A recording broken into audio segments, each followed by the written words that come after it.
میں یہی کہنا چاہتی ہوں کہ میں نے نہیں سوچا تھا کہ میرے سال کی شروعات اس طرح ہوگی کہ مجھ پہ کیے جانے والے کیریکٹر اسیسینیشن کی وجہ سے مجھے عدالت کے دروازے تک پہنچنا پڑا. بٹ ہیئر آئی ایم, کیونکہ میری برداشت کی اب ہر لمٹ کراس ہو چکی ہے. اینڈ جس طرح کی یہ پھیلائی جا رہی ہیں باتیں, اس کی وجہ سے اتنے عرصے میں مجھے اور میری فیملی کو شدید ذہنی تکلیف اور اذیت سے گزرنا پڑا ہے ان جھوٹے, بے بنیاد, بدنیتی پر مبنی الزامات کی وجہ سے. And I refuse to allow this to happen any longer. دنیا بھر میں آرٹسٹ کی بہت عزت کی جاتی ہے, ان کو عزت دیتے ہیں ان کے لوگ, ان کے کام کو, ان کے اچیومنٹس کو سراہا جاتا ہے.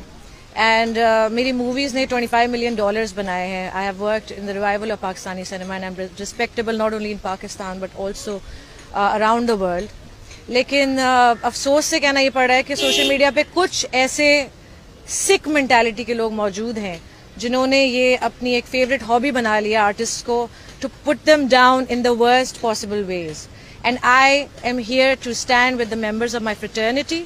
آئی am here to stand with the women of Pakistan. اور میں یہ بتانا چاہتی ہوں کہ اس طرح کسی بھی عورت کے کردار پر کیچڑ اچھالنے کا کسی کو کوئی حق نہیں ہے.